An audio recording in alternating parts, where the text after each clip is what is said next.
Right, can you see the screen? Yeah, I can. Okay, मैं ये charger connect कर लूँ।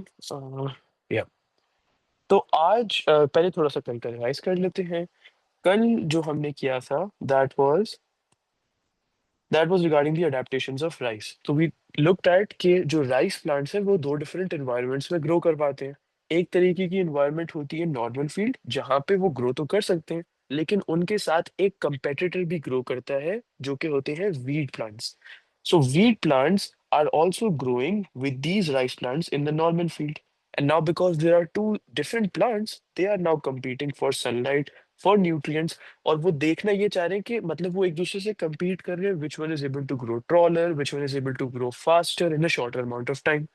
ये राइस प्लांट्स की यील्ड के लिए, स्पेशली फार्मर्स के लिए, बिल्कुल भी बेनिफिशियल नहीं होता कि एक अननेसेसरी प्लांट उनके मेन प्लांट के साथ compete करे। तो फार्मर्स ने क्या तरीका निकाला कि उन्होंने इन राइस प्लांट्स को एक ऐसी जगह उगाया जहां पे weed plants can not survive, but rice plants can survive because of there adaptive features. तो उन्होंने उनको पैडी फील्ड में ग्रो करने का फैसला किया। Paddy fields are those fields जिनको इंटेंशनली फ्लड किया जाए, मतलब जानबूझ के बहुत सारा पानी डाला जाए, and it looks like it is intentionally flooded that particular field. और ऐसी फील्ड में जो राइस प्लांट्स उनको उगाया गया। फिर फार्मर्स ने देखा ये एज दे एक्सपेक्टेड कि वीट प्लांट्स तो ग्रो ही नहीं कर रहे, बिकॉज राइस प्लांट्स में ऐसी अडेप्टिव फीचर्स थी which allowed them to grow. So those adaptive features in rice plants were four which we looked at these yesterday. The ability of the stem to grow taller एक smaller amount of time में। Normally जो plants होते हैं वो एक specific amount of time लेते हैं और अपना स्टेम ग्रेजुअली ग्रो करते जाते हैं। इसकी वजह से लीव्स की जो हाइट है अबव द ग्राउंड वो भी बढ़ती जाती है, and that's a very slow process. Rice plants में ये है कि stem is able to grow taller in a very short amount of time. I wouldn't say very short amount, but it's still a considerably smaller amount of time compared to the amount of time जो दूसरे plants लेते हैं to grow the stem. अब इससे होता क्या है, जो लीव्स जो स्टेम के साथ अटैच है, जो पहले वाटर लेवल के नीचे थे, अब स्टेम बहुत ज्यादा ग्रो कर रहे हैं, जिसकी वजह से अब ये लीव्स वाटर लेवल के ऊपर आ गए। How does this benefit the leaves? पहले when these leaves were below the water level, होता ये था कि वाटर में जो गैसेस की कंसेंट्रेशन है अब वो कम होती है। तो leaves would have to suffice with the gases present in the water, उनको एयर वाली गैसेस तो मिलती ही नहीं। gases in the water की concentration होती है कम, which means that if the leaves are in the water, it would mean कि photosynthesis भी कम करेंगे वो leaves और respiration भी वो कम करेंगे। तो स्टेम का बड़ा होने का फायदा ये है कि leaves are now above the water level, they can now use the gases which are present in the air, increasing photosynthesis and respiration. Number two factor was the presence of aerenchyma cells. Aerenchyma cells क्या करते हैं कि ये provide करते हैं easy diffusion, allow करते हैं easy diffusion of gases two parts of the plant जो कि वाटर के अंदर सबमर्ज्ड होती है। अब ये रूट्स है, इनको वाटर के अंदर डिजॉल्व गैसेस यूज कर रहे हैं वो एरोबिक रेस्पिरेशन करने के लिए, लेकिन क्योंकि इनके अंदर एरेनकाइमा सेल्स है, स्टेम के अंदर एरेनकाइमा सेल्स है, तो एयर में जो गैसेस डिजॉल्व है वो एरेनकाइमा सेल्स के थ्रू इन रूट्स में आ जाती है।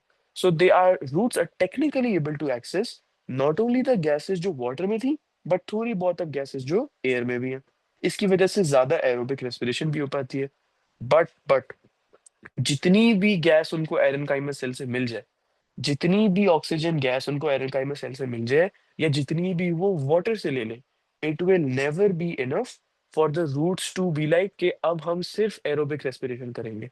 कभी इनफ होगी नहीं ऑक्सीजन गैस, इसीलिए they will always always have to move forward with anaerobic respiration in order to provide energy for themselves and for their cells.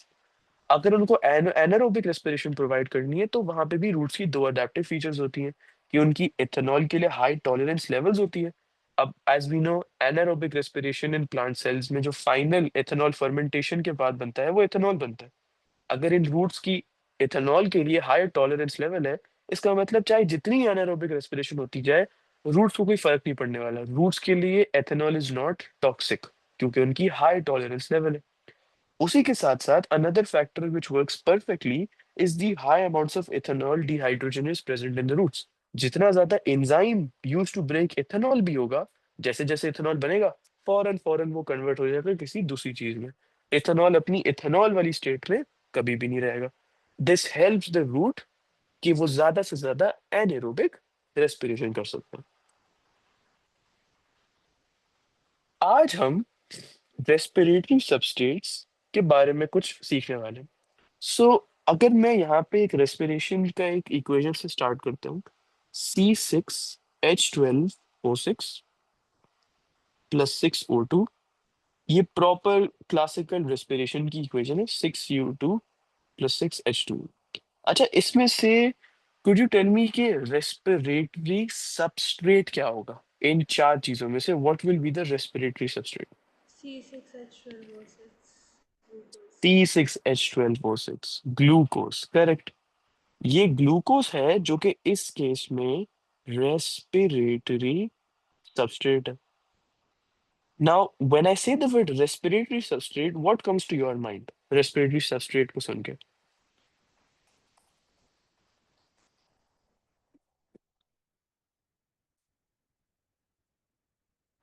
Sir, can you repeat this? या तो I was asking कि when I say the word respiratory substrate, तो फिर आपके दिमाग में क्या आता है? What do you think of when I say respiratory substrate? Something that can be basically broken down like to produce energy. Um, perfect. क्योंकि when we use the word substrate, उसका मतलब सिंपली होता है रिएक्टेंट। हमने enzymes वाले chapter में भी देखा था, when when you were learning about as biology, उसमें एंजाइम्स में जो सबस्ट्रेट होता था उससे प्रोडक्ट बनता था। सबस्ट्रेट वाज द रिएक्टेंट जो कि एंजाइम की एक्टिव साइट के साथ जाके मिलता था, और फिर रिएक्शन होता था, और फिर प्रोडक्ट बनता था। So substrate is simply the reactant. Respiratory substrate मतलब वो रिएक्टेंट जो रेस्पिरेशन की इक्वेशन में यूज होता है, और ये रिएक्टेंट केमिकली ब्रेक डाउन होता है और उससे एनर्जी रिलीज होती है। तो आज का जो टॉपिक है, that is the energy values. It is the energy values of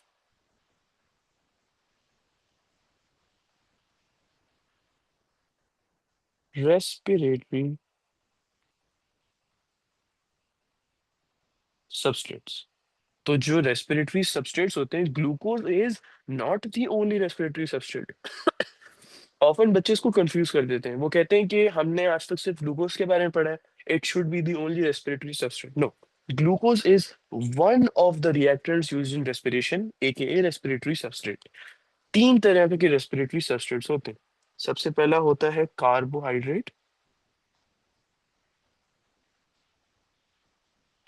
फिर होते हैं लिपिड्स, और फिर होते हैं प्रोटीन्स। कार्बोहाइड्रेट्स अगर रेस्पिरेटरी सबस्ट्रेट के फॉर्म में यूज हो, जैसे कि glucose, glucose is an example of a carbohydrate. तो जो ग्लूकोज है ये कार्बोहाइड्रेट है, और ये एक रेस्पिरेटरी सबस्ट्रेट के तौर पे यूज होता है। जो प्रोटीन्स का बिल्कुल बेसिक स्ट्रक्चर है वो क्या है, मतलब what is proteins essentially made of, the basic unit?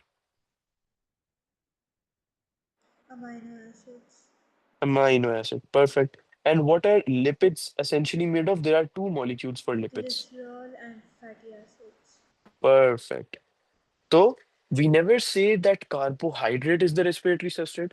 Carbohydrate होता है, लेकिन कार्बोहाइड्रेट के अंदर कौन सा carbohydrate is the respiratory substrate? ये ग्लूकोज हो सकता है, फ्रक्टोज हो सकता है, गैलेक्टोज हो सकता है, all of the monosaccharides.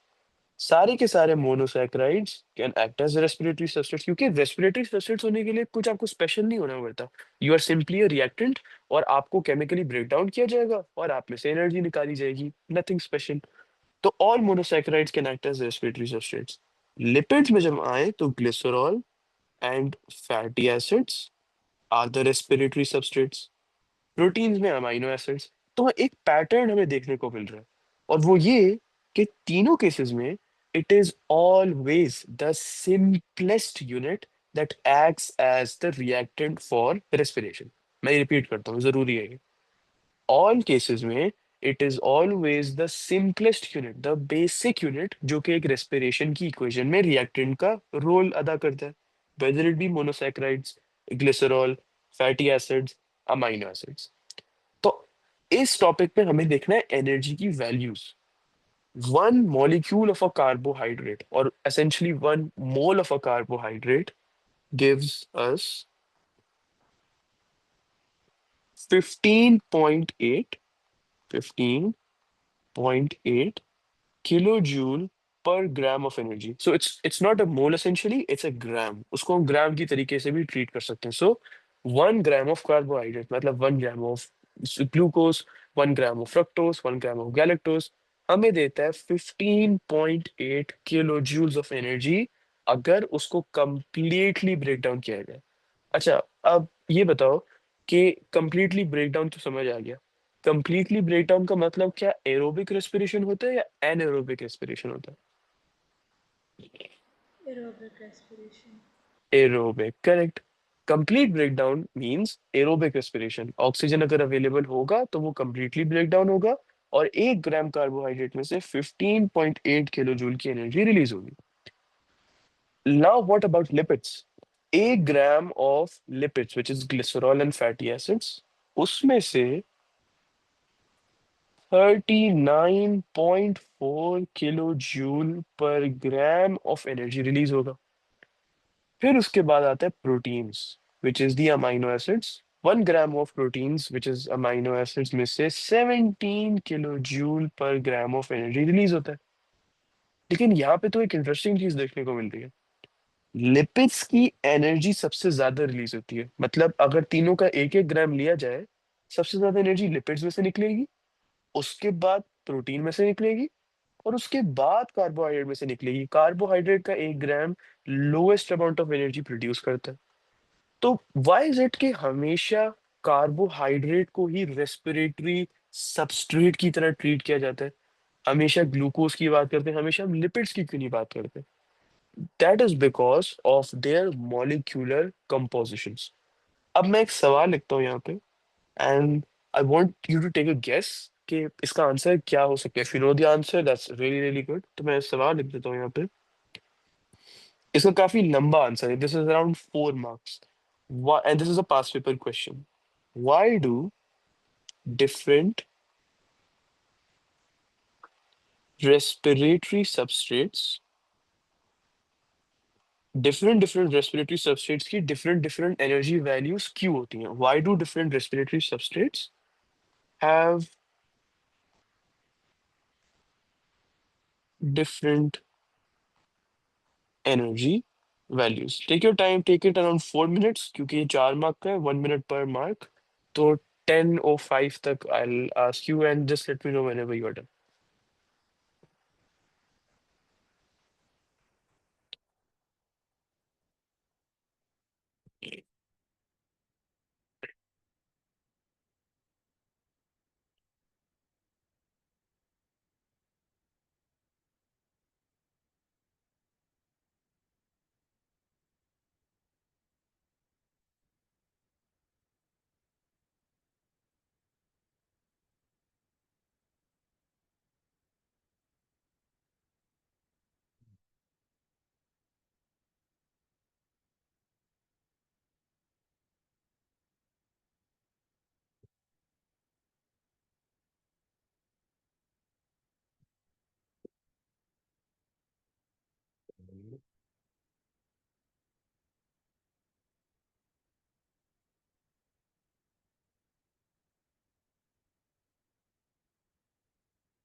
Stand done. All right, so could you explain your answer? Okay, so basically, I wrote that different respiratory substrates have different energy values because they vary in the proportions of carbon, hydrogen, and oxygen. Substrates with more carbon hydrogen bonds produce more reduced coenzymes like NADH and FADH2, leading to more electrons entering the electron transport chain and more ATP producing oxidative phosphorylation. Those with fewer CH bonds yield less reduced coenzymes and therefore less energy. Uh, yeah, and also basically this point I learned in class that basically proteins also release less energy as they undergo deamination before being refired. Right. So, when you talked about the electrons, कि ज़्यादा electrons chain में जाएंगे, so what was the reason for that? You talked about some bonds. Could you just repeat that? थोड़ी voice blurry हो गई थी. Which point?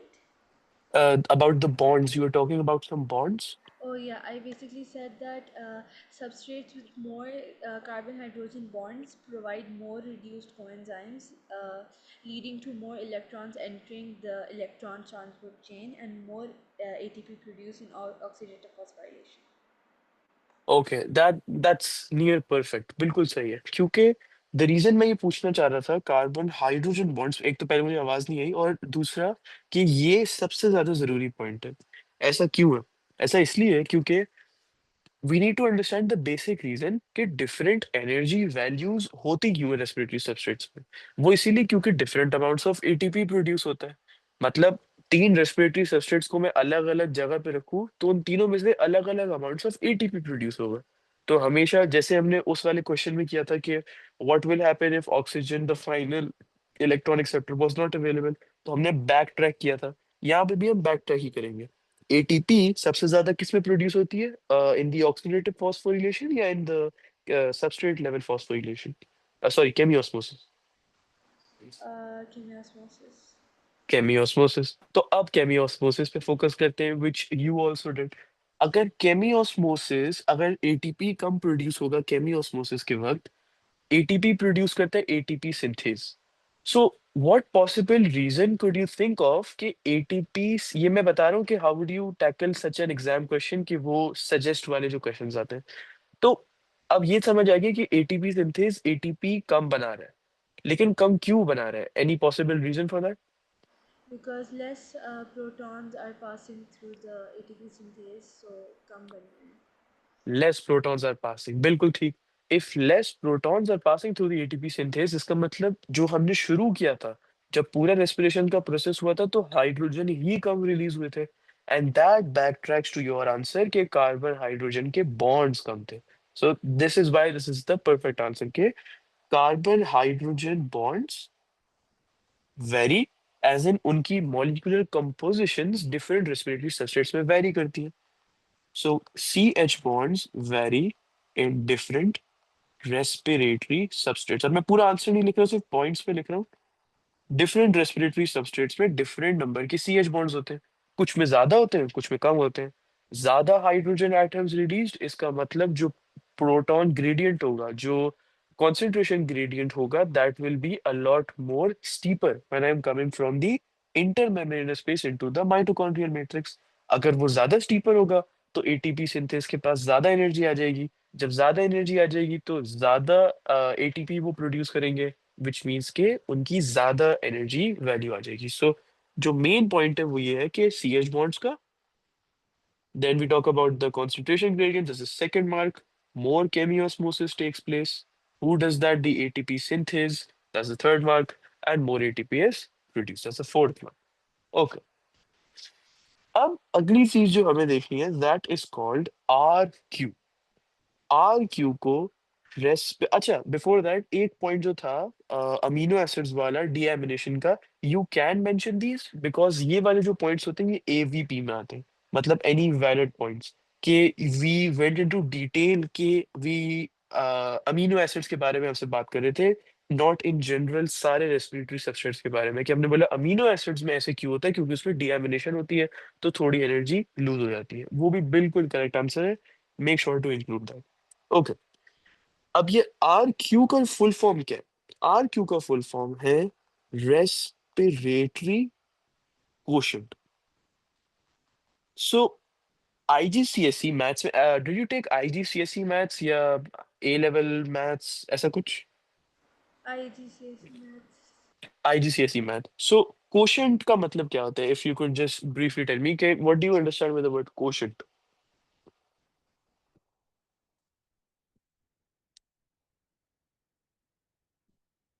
Basically, it's like the numerical result of a division like problem sort of thing, I think. Yes, correct. It's the numerical result of divisions. मतलब it's a ratio. I can treat it as a ratio, right?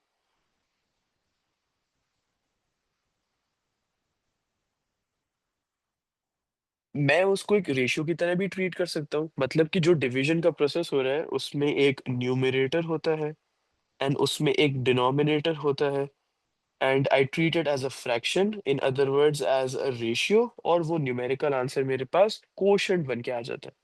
यहाँ पे भी कुछ ऐसा ही हो रहा है, but here we're talking about respiratory quotient, meaning it has to do something with ratios, but it also has to do something with respiration.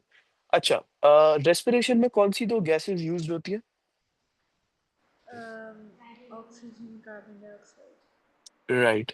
सो यहाँ पे we need to talk about दो गैसेस और उनको उस रेशियो में use करेंगे. Now just treat this as a simple formula कि उसको याद रखना है, एंड उसकी बेसिस पे बहुत सारे सवाल अभी आएंगे, बहुत सारे फॉर्मूलाज, बहुत सारे नहीं, एक ही फॉर्मूला जो करेंगे, लेकिन ये रेशियो याद रखना बहुत जरूरी है कि न्यूमरेटर में क्या आएगा, डिनोमिनेटर में क्या आएगा.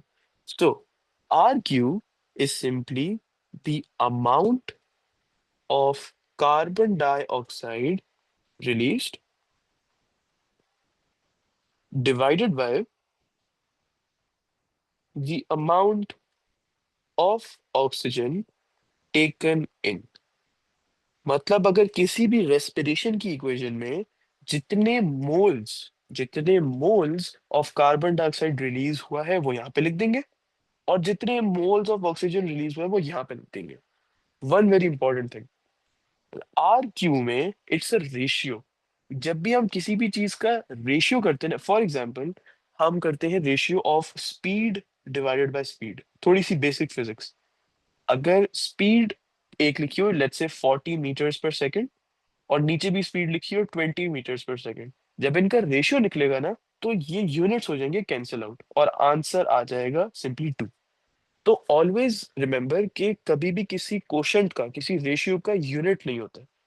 The units are always cancelled out. Unit को कैंसिल आउट करने के लिए मुझे ऊपर और नीचे सेम यूनिट रखने पड़ेंगे, एंड ये आर क्यू में भी फॉलो करना है. That the numerator and denominator the numerator and the denominator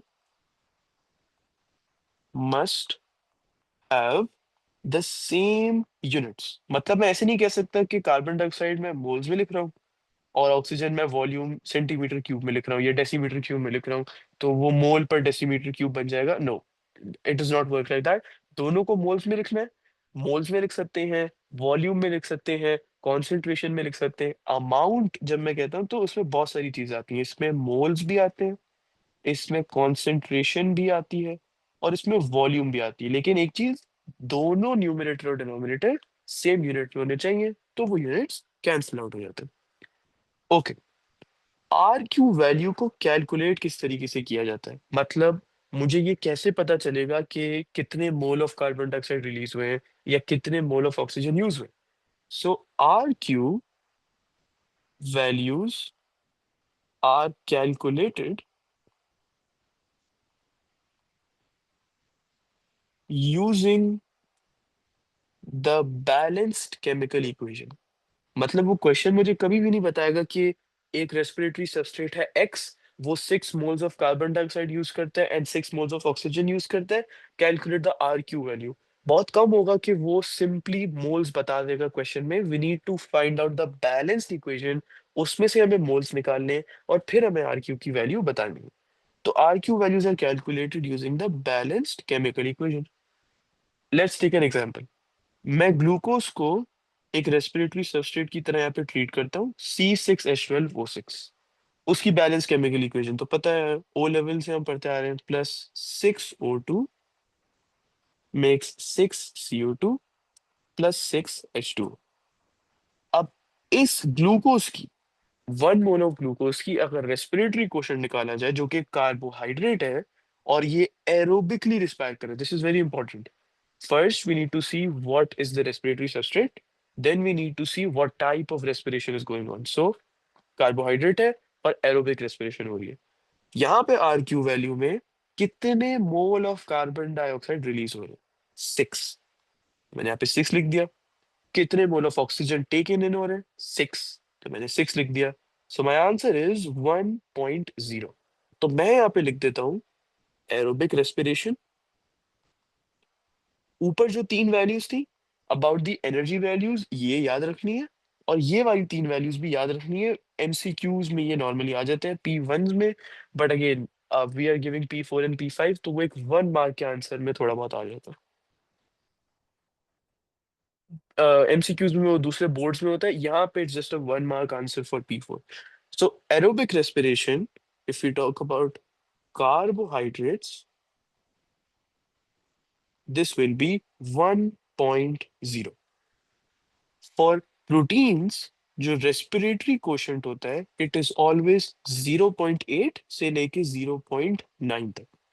और for lipids, RQ वैल्यू होती है 0.7। अब अगेन इट्स अ quotient, उसका कोई यूनिट नहीं होता।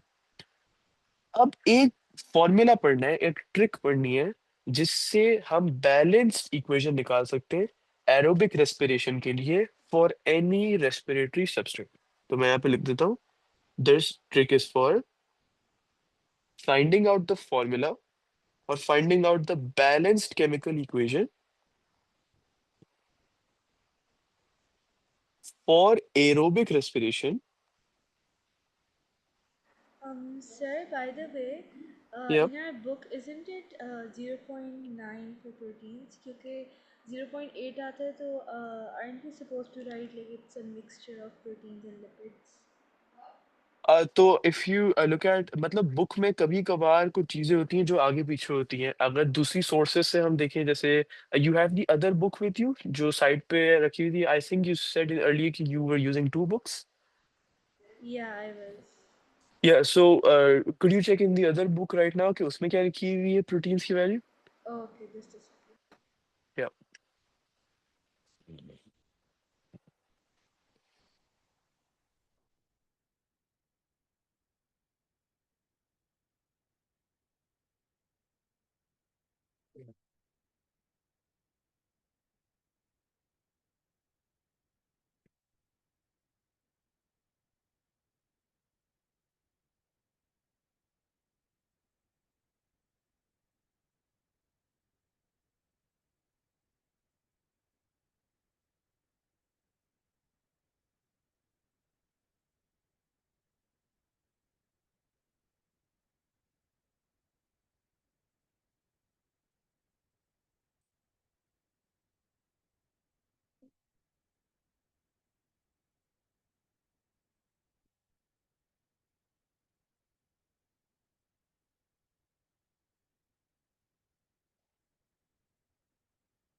Sir, इसमें प्रोटीन की नहीं दी हुई. It's only carbohydrate and lipid.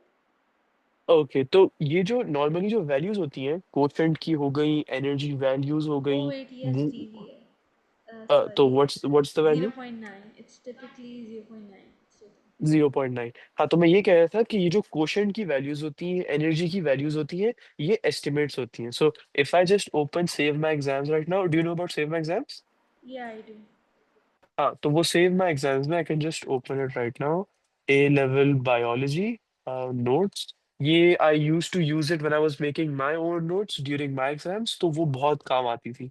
तो उसमें आई बिलीव यही है कि 0.8 टू 0.9 है। सो इट्स ऑलवेज बेटर कि एक एस्टिमेट दे दिया जाए, क्योंकि ऐसे आंसर्स में एग्जामिनर्स ये एक्सपेक्ट नहीं करते कि वो एक एग्जैक्ट आंसर देंगे। हर बुक में अलग अलग वैल्यू लिखी हुई होती है, तो an estimate is always better. But again if you want to write 0.9, तो वो ठीक ही मार्क करेंगे, but again there is a bit of a lesser chance कि वो ठीक मार्क हो।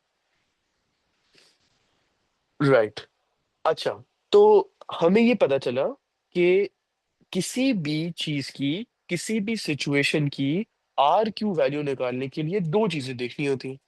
That is the type of respiration, and what was the second thing? The type of respiratory substrate. Correct, the respiratory substrate which is being used. तो ये जो trick मैंने लिखी है नीचे, जो अब लिखूंगा, दैट इज फॉर हमेशा जब एरोबिक रेस्पिरेशन हो रही हो, so it needs to be aerobic respiration, and then whatever the respiratory substrate is, we don't care about that. उसके जरिए हम बैलेंस्ड केमिकल इक्वेशन निकाल सकते हैं। तो the formula is C X H Y, I write the whole thing and then it will make sense in just a moment. C X H Y O Z plus, अब ये थोड़ी सी complex होगी, but bear with me 1 second.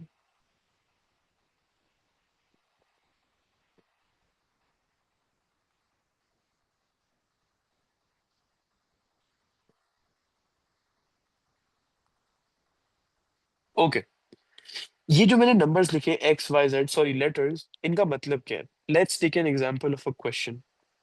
Example, let's take glucose. क्योंकि वो aerobically respire करता है, हमें सिर्फ क्वेश्चन में दिया जाएगा कि जो रेस्पिरेटरी सब्सटेंट यूज हो रहा है उसका फॉर्मूला क्या है। उससे हमें डिराइव करना है पूरी की पूरी बैलेंस्ड केमिकल इक्वेशन। अब हमें ये पता है कि aerobic respiration is happening, so oxygen is being used. And the basic answer for any aerobic respiration, you use glucose, you use amino acids, you use glycerol and fatty acids, it's always going to be the substrate plus oxygen making carbon dioxide and water. तो फिर what changes? These letters are the things जो change होती है, X, Y और Z, depending on the respiratory substrate. Now what do I mean by that? Example मैं use करता हूँ C6H12O6, ये मुझे क्वेश्चन में दिया हुआ है। There is a respiratory substrate X, उसका नाम है, उसका केमिकल फॉर्मूला है C6H12O6। Calculate the R Q value, nothing more is given to me. Calculate the R Q value. अब मैं एग्जाम में याद करके गया हूँ ये वाली इक्वेशन। मैं क्या करूंगा, यहाँ पे CXHYOZ लिखूंगा, and then I will match it with my chemical formula. So, like this. अब could you tell me कि x क्या होगा, y क्या होगा और z क्या होगा? X is going to be 6, Y is going to be 12, and Z is going to be 6 again. Correct. अब हम इस इक्वेशन को फिल आउट करेंगे यूजिंग ये तीन वैल्यूज। सो C6H12O6 प्लस, अब यहाँ पे x लिखा हुआ है तो मैं यहाँ पे 6 लिख दूंगा, plus y/4, that is 12/4, which is 3, minus z over 2, which is minus 6 over 2, which is minus 3। ये ब्रैकेट में मैंने बंद कर दिया, O2 लिख दिया यहाँ पे, x CO2, which is 6 CO2 plus y over 2 H2O, meaning 12 over 2 H2O, which is 6 H2O। ये पार्ट समझ आया यहाँ तक? Yes, sir. ओके, सो अब मैंने बाकी चीजें कंप्लीट कर ली। C6H12O6 plus 6 plus 3 minus 3 is simply 6, making 6 CO2 plus 6H2O। तो अब मैंने क्या किया, मुझे ये पता था कि एरोबिक रेस्पिरेशन हो रही है क्योंकि ऑक्सीजन यूज हो रहा है, and I did not care मेरा रेस्पिरेटरी सबस्ट्रेट क्या था, अनलेस एंड अनटिल मुझे उसका फॉर्मूला दिया हुआ। उसके फॉर्मूला से मैंने पूरी इक्वेशन डिराइव कर ली, and now I just do 6 divided by 6 as the R Q value, तो 1 आ गई। This is how we used ये वाला पर्टिकुलर फॉर्मूला, तो इसको याद रखना बहुत ज्यादा जरूरी है। ओके, अब जो अगली चीज है वो है about anaerobic respiration. How does anaerobic respiration relate to the R Q value? अच्छा, इन एनएरोबिक रेस्पिरेशन क्या ऑक्सीजन यूज होता है?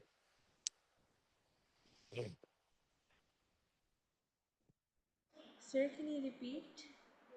इन एनएरोबिक रेस्पिरेशन अबाउट मैमल्स, मतलब एनएरोबिक रेस्पिरेशन मैमल्स में हो रही है, द लैक्टेट फर्मेंटेशन, क्या उसमें ऑक्सीजन यूज होता है? No. एंड क्या उसमें कार्बन डाइऑक्साइड प्रोड्यूस होता है? No. No. Meaning the RQ value for anaerobic respiration in mammals, we are only talking about mammals here, lactate fermentation,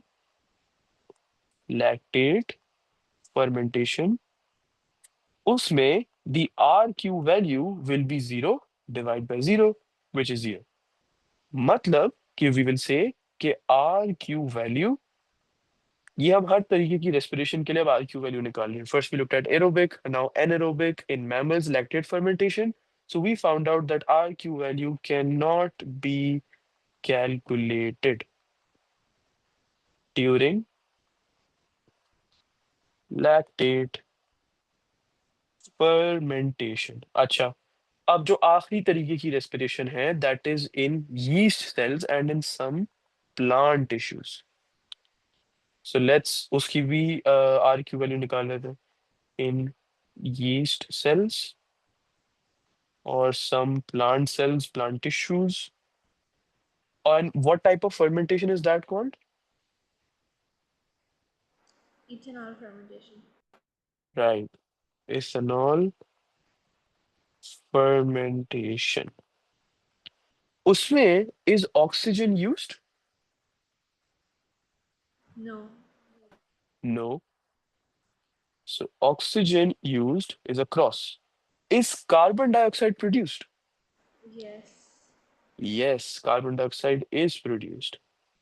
लेकिन ये हमें इधर पता लगाने की जरूरत ही नहीं है कि कार्बन डाइऑक्साइड प्रोड्यूस कितना होता है, because if you look at the RQ formula, that is the number of carbon dioxide produced divide by oxygen released. Sorry, yeah. No, no, no, no, no, wait, my bad, my bad. I just confused it a bit. Divided the carbon dioxide, which is released divided by the oxygen which is used. I just mixed up the two things. Right. तो carbon dioxide ये तो पता है ना हमें ऊपर आता है. लेट्स टेक अ मोमेंट देखने के लिए कि कितना कार्बन डाइऑक्साइड प्रोड्यूस होगा. मैं इसको नाम दे देता हूँ एक्स. 10 प्रोड्यूस हो, 20 प्रोड्यूस हो, 100 प्रोड्यूस हो. जो डिनोमिनेटर है वो मेरा ऑक्सीजन होगा. The amount of oxygen which I am using, that is always gonna be zero. When we divide something by zero तो आंसर क्या आता है हमारे पास? Infinity. इन्फिनिटी. मतलब कि RQ value in anaerobic respiration, yeast cells, ethanol fermentation is going to be infinity. RQ value in mammals की anaerobic is going to be zero. And RQ value in aerobic respiration, we use the formula, we use the trick जिससे हम derive करेंगे chemical equation, उससे RQ value derive करेंगे और answer आ जाएगा. अब कोई practice questions करते हैं. Linoleic acid is aerobically respired.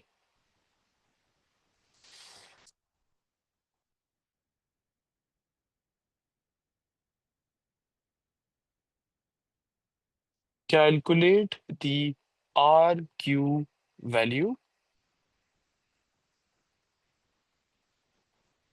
सिर्फ क्वेश्चन में फॉर्मूला दिया हुआ है C18H32O2. Let me know when you're done with this.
The value of RQ is 0.7. Sorry it took me so long, I forgot my calculator. No, it's fine. You got the value as 0.7. 0.7. So if you could check again कि ये exact value तो नहीं है 0.7. Just try again. Yeah, it's not the exact one, it's basically the 0.692 something. So जो मैं एक बार वापस से चेक कर लेता हूँ. 1 second. So let me just write this down. C18. तो सॉल्व भी कर लेते हैं. थ्रू दिस नोट्स में भी लिखा आ जाएगा. सी Oh, एटीन sorry, मैंने आई थिंक मैंने हाइड्रोजन 32 के बजाय 36 लिखा है. Just a second. Oh, that's fine. Sorry. Just try again and this will be the answer. Yeah.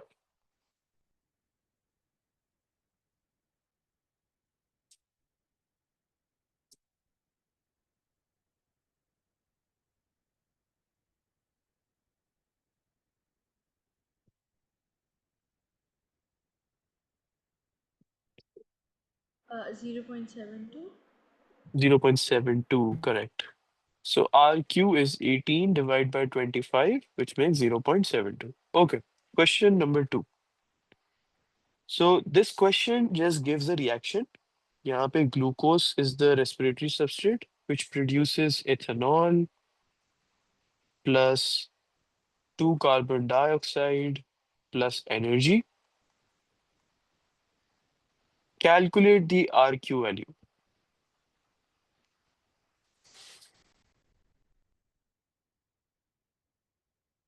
And glucose का chemical formula is C6H12O6. Let me know when you get the answer.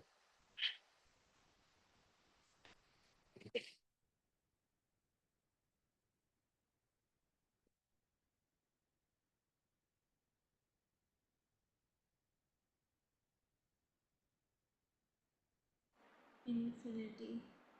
Infinity, yes. So this is what the examiners do. वो बताते ही नहीं है कि anaerobic respiration हो रही है, लेकिन they just tell the formula, chemical equation, और then we have to understand कि यहाँ पे हो क्या रहा है. तो ethanol fermentation यहाँ पे हो रही है. Pyruvate decarboxylase मदद कर रहा है कार्बन डाइऑक्साइड को रिलीज करने में from two pyruvate molecules, and then energy is also being released. Okay, perfect. अब एक और यहाँ पे क्वेश्चन मुझे मिला था.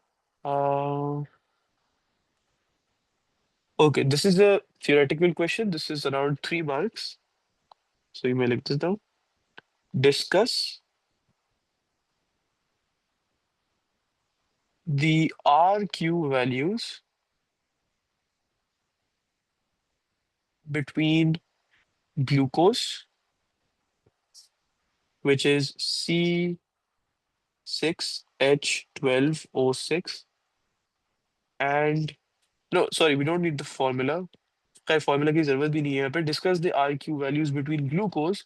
Glucose has an RQ value of 1, and palmitic acid or palmitic acid, which has an RQ value of approximately 0.7. So just look at the command word and then let me know the answer. 3 mark का ही सवाल है. So I'll give you a hint, it's a reasoning question. अब यहाँ से you can start.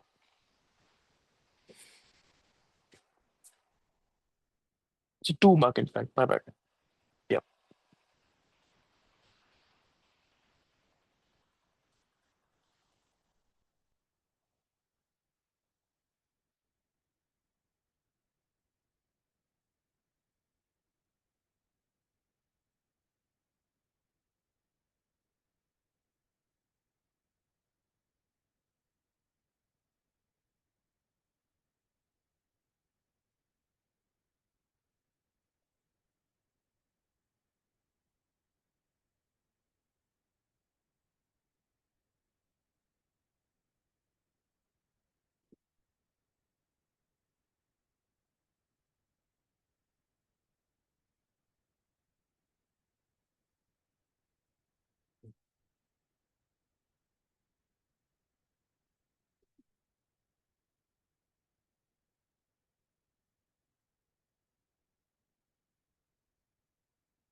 Okay, so basically, I'm done, and Yeah. basically, I wrote that basically the RQ values, both of them show the RQ values, both of them show that aerobic respiration is being um, aerobic respiration is taking place over here, and the RQ values, since glucose is 1, it is basically the RQ value for carbohydrate. So basically it's a carbohydrate, and while palmitic acid is basically 0.7, which is basically the RQ value for lipids. सो इसमें I believe you'll get 1 mark out of 2। तो मैं इसका answer पहले बता देता हूँ and then I सबसे पहले तो लेट्स अंडरस्टैंड कि यहाँ पे क्वेश्चन था क्या। क्वेश्चन था डिस्कस का क्वेश्चन, ये यहाँ पे कमांड वर्ड था। सो डिस्कस से व्हाट डिड यू अंडरस्टैंड, मतलब what came to your mind when you read the word discuss, कि मतलब इस क्वेश्चन में क्या करना होगा। Basically state the points and okay, compare. Compare, correct. क्योंकि यहाँ पे डिस्कस किया जा रहा है, दैट्स द कीवर्ड। हमें आर क्यू वैल्यूज को डिस्कस करना है बिटवीन ग्लूकोज जिसकी 1 की आर क्यू वैल्यू है एंड पैल्मेटिक एसिड जिसकी 0.7 की आर क्यू वैल्यू। एक मार्क ये समझने का था कि ना आर क्यू वैल्यू इन्फिनिटी है ना आर क्यू वैल्यू जीरो है for both cases, meaning anaerobic respiration is not happening, aerobic respiration is taking place. That's the first mark. And you said that aerobic respiration is taking place, so you get the first mark. दूसरा mark ये था ये बताने का कि glucose की value are Q value ज्यादा क्यों है और पैल्मेटिक एसिड की आर क्यू वैल्यू कम क्यों है। तो ये थोड़ा सा एक ट्रिक है, और वो ये क्या है। सो दिस इज वेयर कंसेप्ट की जो मिक्सिंग होती है ना, कि कुछ सवाल ऐसे होते हैं जो दो तीन कंसेप्ट मिक्स होके आते हैं, तो ये सवाल लिंक करता है ऑक्सीडेटिव फॉस्फोरिलेशन से। वो कैसे, अगर किसी सब्सटेंस की आर क्यू वैल्यू कम हो, अगर किसी सब्सटेंस की आरक्यू वैल्यू कम हो, मतलब पैल्मेटिक एसिड की आरक्यू वैल्यू 0.7 है जो कि कम है, ग्लूकोज की ज्यादा है। आरक्यू का फॉर्मूला क्या था, carbon dioxide release divide by oxygen used. Now if I increase the amount of oxygen, does the RQ value decrease or increase? You decrease the amount of oxygen. No, I increase the amount of Increase. oxygen. So Okay. RQ value को क्या होता है? It becomes smaller, I think. It become smaller, क्योंकि ये दो एक दूसरे के इनवर्सली प्रोपोर्शनल है। ये नॉर्मल मैथ्स, क्योंकि they one is in the denominator and one is in the numerator. मतलब कि आई कैन से कि जिस किसी की भी आर क्यू वैल्यू कम है उसमें ज्यादा ऑक्सीजन यूज हुआ है, correct.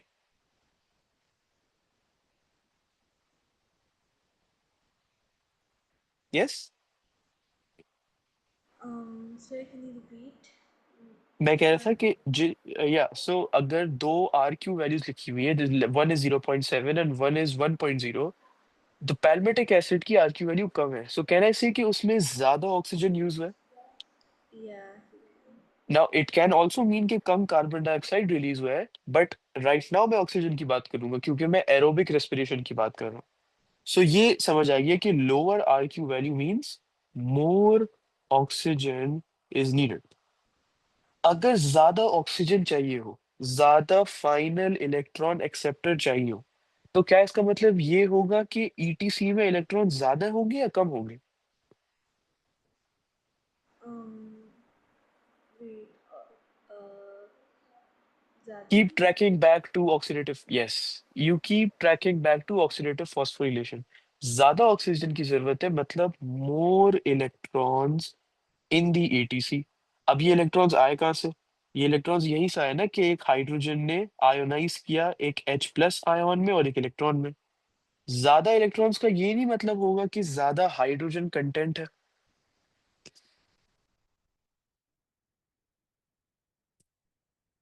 You agree with that कि मोर, यस, तो ये पॉइंट था यहाँ पे।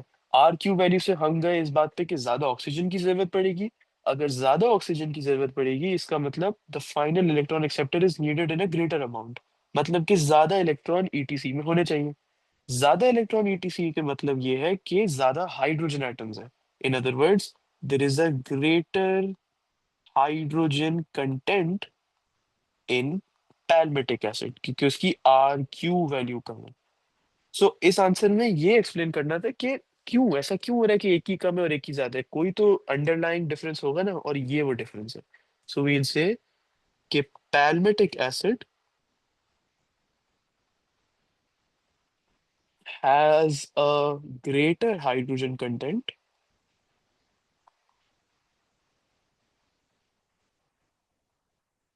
hence requiring more oxygen. तो even though this was a 2 mark question, हमने यहाँ पे अपनी पूरी वर्किंग कर ली और फिर हमें आंसर भी समझ आ गया। अब उसको समराइज कर रहे हैं कि ग्रेटर हाइड्रोजन कंटेंट है, so requiring more oxygen, hence lower RQ value.